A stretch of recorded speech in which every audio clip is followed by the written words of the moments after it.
pre, kain tayo. Ayoko. Kain na naman. Ayoko, wala akong gana. Bakit? Eh, ang dami nangyayari sa buhay ko. Asan kaya yung isa sa atin? Konti na lang talaga, magsasign na ako ng petition. Na? Ang galing na sa Black Cookies. Ang laking luwag din ha. Agree ka ba? Siguro. Kuha tayong kondo pag natanggal yun. Malaki-laki ano natin doon Malaki-laki pag yun. nawala na yun. Ilang percent ka din, ang bigat mo rin eh. Teka, kain nga tayo pre. Saan? Sa Carriedo, may sumisikat. Ang lapit ha. Kaya tayo mag-LRT. Si Manong Ulam. Si Neneng B. Ngayon, pre, updated ako. Di ba dun sa pink na pink, hindi ako updated. Update. Mga kabataan dyan, manong ulam, gano'n. Kasi siya nagkakayod, kumakayod. Nabas ba muna siya? Nabas siya, pre. Hindi, kaya kausapin na lang natin din siya. Ano yung sinasabi mo kanina na babawasan? Kuha tayong kondo pag natanggal yun. Bulog. Ang akin lang, ready ka naman kumain ng hotdog? Uy. Nasa Roosevelt tayo ngayon. Hindi, Fernando po na to. Uy, uy, uy. Nakadalawang kape kasi. Pitong Carriedo. Ito na oh. Ayan na, sakto. Dito. Ano ba yung sinasabi ni Max kanina, pre? Kapi eh. Ako? Bakit? Hindi, ako naman, napalagpas ko na. Prime ko kasi ngayon eh. Sa'yo na naman to. Sa akin na naman to. Natatakot na ako sa akin na tong 2025. Kit, anong gagawin mo sa date mo ngayong Valentine's? Susundo ng asawa. Asawang po siya, yabang. Bakit? Wala ka ba nun? Ang yabang. Basta mayabang. Tanong mo si Happy, sinong dinate niya ngayong umaga kaya siya? Happy, tanong ko lang, sinong dinate mo? Sorry. Teka lang. Okay. Sino yung pinaka... Bukod sa asawa mo, sino yung pinaka... Sino yung dinate mo na... Wala na, si Balintawak na lang yan. Walang breeding. Ikaw, sinong date mo ngayong Valentine's? Sunod na istasyon ay Yamaha Monumento Station. Oh, grabe yun. Pre, sino nga i-date mo ngayon? Walang date. Kumbaga, wholesome lang. Ngayong taon, kumbaga sa ticket, single ako.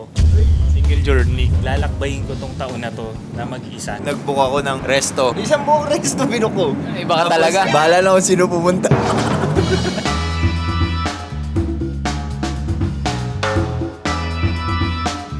Ito. Hindi kasi padalaga dapat ng ako eh. Hala, inintay ko kayo, masakit sa loob eh. Bro.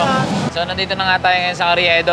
Sino nga ba si Neneng B? Si Neneng B, si Sam Pinto. Sino na ang Neneng B ngayon? Si yung maano ulam na, yung bata. Alright. Dati pumupunta ako dito para sa gamit sa camera. Dito na pala tayo kaagad sa akto pagbaba.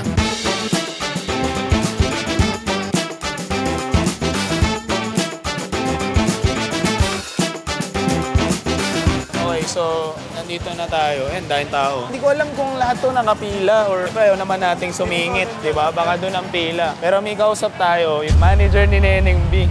Meron siyang manager, pre. Ano lang siya, kasi yung pagbaba mo ng station, nandito na siya. Carriedo Station. Paunahin muna natin yung mga bibili. Ma'am, first time yung Saan niyo siya nalaman? TikTok lang din. Nalaman niyo siya nung manong ulam o alam niyo na siya ng ano? Doon na, ano expectation niyo kuya? Mahaba pila talaga, sir. Pero sa tingin mo, masarap ba talaga? May hype lang o ano? Feeling ko naman, sir, masarap talaga. Kasi dinudumog eh. Alam niyo ba ba't Neneng B? Ang alam ko po, sir, yung gano'n eh. About po kay Kaputrid. Tinawag siyang Neneng B. Opo, ayun po yung alam ko. May next tayo interviewin. Yung mga nasa likod nyo naman po. First time niyo dito? Yes po, first time po. Kasama namin yan, joke. Namin. First time niyo dito? Yeah. Mga taga saan kayo? Ganun po. Kumakain ba talaga kayo dito? First time po namin. Paano nyo nalaman to? Sa TikTok. Pero saan mo nalaman? TikTok. TikTok. Yung manong ulam. Kayo ba talaga mahilig kayo sa sandwich na hotdog? Yes po. First time din namin ngayon eh. Bro, pwedeng dito na kami. Joke lang. Sir, kanina pa kayo nakapila rito? Oo, mga almost 30 minutes na din. 30 minutes. First time yung bibili o binabalik-balik. Pwede magpa-picture kay Daniel. Ay, natin yun. Picture din ako sa'yo. Nice to meet you, Daniel. Ba't mo kasi niloko eh? Anong tanong ko? Kung first time namin. Ang galing, First time galing. niyo ba? First time lang namin kaso nakailang balik na kami dito. Kaso hindi talaga namin mapilangan kasi marami. So ito talaga yung pinaka-first. Straight from work, tas diretso kami dito. Aga ng out mo. Valentine's Day eh. Graveyard shift po. Graveyard. Ah, naman pala. Anong paborito niyong ulam? Ano, fried chicken? Ano kinalaman nun sa tanong? Ha? Paano ko nalaman nun? Hindi, mahilig ba kayo sa hotdog? Opo. Saan nyo nalaman tong ano? TikTok po. TikTok. Ano napanood nyo sa TikTok? Dinudumog siya na. Yung maano ulam. Anong naramdaman mo nung napanood mo yung sinabi niyang maanong ulam? Wala naman. Ikaw, ma'am. Parang wala naman po siyang effect. Walang effect. Walang Pero effect. may tanong lang ako sa inyo. Magkano-ano kayong dalawa? Jowa po. After na ito, saan kayo pupunta? Magde-date po sa mo, manonood lang. Yun, MOA, tapos sine. Ako, suggestion lang para maging maayos yung relasyon niyo. Communication lang, kasi ang hirap niyan eh. Pila na kayo, pila na kayo. Hello, Neneng B. Makikistorbo lang kami. Okay lang ba? Ano? Baka mapansin tayo dito ng... Ano? Pwede ba? Mag-i-interview lang kami. Baka mapansin kasi tayo ng pulis. Baka daw po mapansin ng pulis. Mabilis lang naman to. Uy, meron na pala tayong hotdog para. Eto na. Sige lang, work ka lang. Ano ulit pangalan mo? Neneng B? Yan ang tawag talaga sa'yo. Apo. Gano'ng katagal ka na nakapwesto dito? Yung hotdog dito, 1 year lang. Pero kami matagal na. Kasi ever since ba hotdog talaga binibenta niyo? Hindi. Ano pong binibenta niyo? Siomay po. May siomay din. Eto, sinong kasama mo ngayon dito? Mga tita ko, mga pinsan ko lang po. Dito na lang po tayo. Ito na lang tayo. Tapos tumutulong ka na sa sa family mo. Apo, kusang loob yan.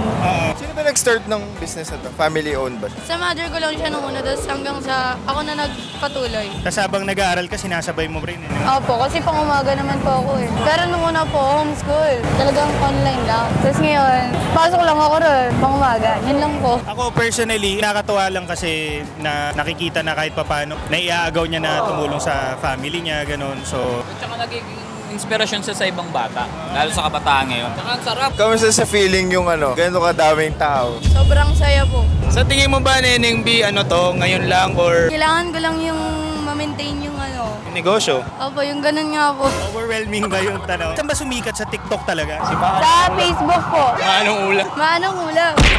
Pero aware ka doon sa nangyari sa Maanong Ulam? Opo, aware naman. So anong naisip mo nung sinabi mo yun? Kasi ako personally, parang ang dating lang naman sa kanya is parang kahit paano, yung mga kayang maghanap buhay, di ba? Tapos walang ginagawa. So feeling ko yun lang naman yung Yun lang ba yung ibig sabihin? Yung kasi, yung manong ulam, na po yan kasi syempre Gen Z po kami. Talagang, na lang po yan, term na lang po namin. Balagbag din kasi yan, Gen Z. Tama.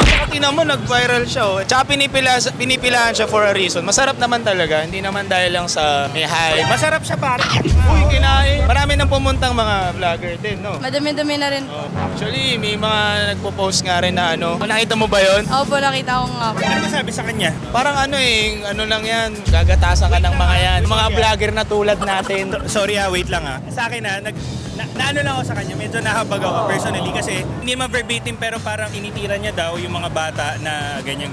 Pero let's recognize din natin na syempre bata pa rin siya. So syempre kapag bata, hindi naman perfect agad yung perspective niya. Kumbaga para sa kanya yung intention na naman maganda. Yes. So para sa akin sana tayong mga adult sana ang pinagtatanggol natin yung mga batang syempre nasa puder pa na magulong. Pero syempre siya rin, bata rin naman siya. Di ba? Yung opinion niya hindi naman buo pa, nagde-develop pa yung utak niya. De, ayun lang, Neneng B, maraming salamat sa oras mo ha. Alam kong busy, ang daming pila, tapos pinagbigyan mo pa rin kami. Tapos, babayaran ba namin? Hindi ba pwede? Libre na lang? Hindi, babayaran natin. Kasi vlogger tayo. Wala pong ganun. Walang ganun. Walang vlogger ganun. Tumatanggap ba kayo ng 2.5 na buo? Hindi. Walang ganun. Pwede refund, pero basta walang kagat. Pwede mo ibalik, basta walang kagat. Bakit pala Neneng B?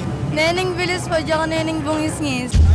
Pati nga na smiley Neneng D. 1, 2, hey! Neneng bungis-ngis nga. Siguro bentang-benta ka sa school nyo, no? Opo. Talagang ka rin, balagbag din man. Oo nga ni. Anong masasabi mo?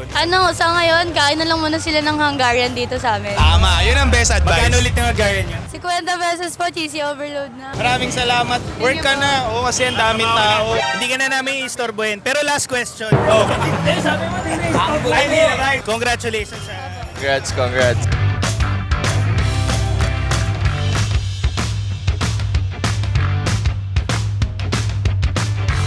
Kain na tayo. Okay, tikman natin. Ano bang balagbagin to? Balagbagin mo na. Ang sarap pare. Tsaka yung hotdog nila, premium eh. Pre, Hungarian kasi talaga siya. Ano, kamusta pare? Hindi mo maubos ah? Unti-unti ko siya. Oh, gagi, food trip talaga. Muna sa 50 pesos. Oo. Tapos ganun karami yung cheese, tsaka yung sarap ng hotdog. Ngayon lang ulit nakakain ng ganitong Sarap na talaga. Kami, alam nyo naman kami. Sasabihin naman namin yung totoo. Foodie din kasi kami. Ako Oo nga. foodie din ako. May ibang lasa rin kasi yung Hungarian na alam mong Negative. ito, quality din. Tsaka ang sarap pag di ba? Kagatin mo yung Hungarian. Biglang nakagat mo yung gulay. Uy, May may texture. Pre, kasi naubos mo na eh. Hindi ko mapigilan eh. Mula nung unang kagat ko, dumulo ka agad eh. Ano siya pre, masarap siya paresa ng soft drinks, no? Ako sa akin, no, sana man lang ginawa niya mga 60, 65. Kumikita ba to? May konting kalat lang pag kumakain kasi may cheese. So kung balagbag kayo, bagay sa inyo to. Naano lang ako kasi sa mga adult lang na nagsasabing mali yung ginawa niya, nandun na tayo, pwedeng nga mali, pwede nakaka-offend. Tandaan din natin, bata rin kasi siya. Yung values na hindi naman kagaya ng values nyo. In general, maging light lang tayo sa comments kasi madaling mag-comment, hindi tayo kita eh. Gets ko naman yun, kahit sa amin, ang dami rin nagko-comment eh. Pero siyempre, ingat, piliin din natin, no? Siyempre, mga bata pa yan. Nung binidyoan siya, hindi naman niya vlog yun eh, no?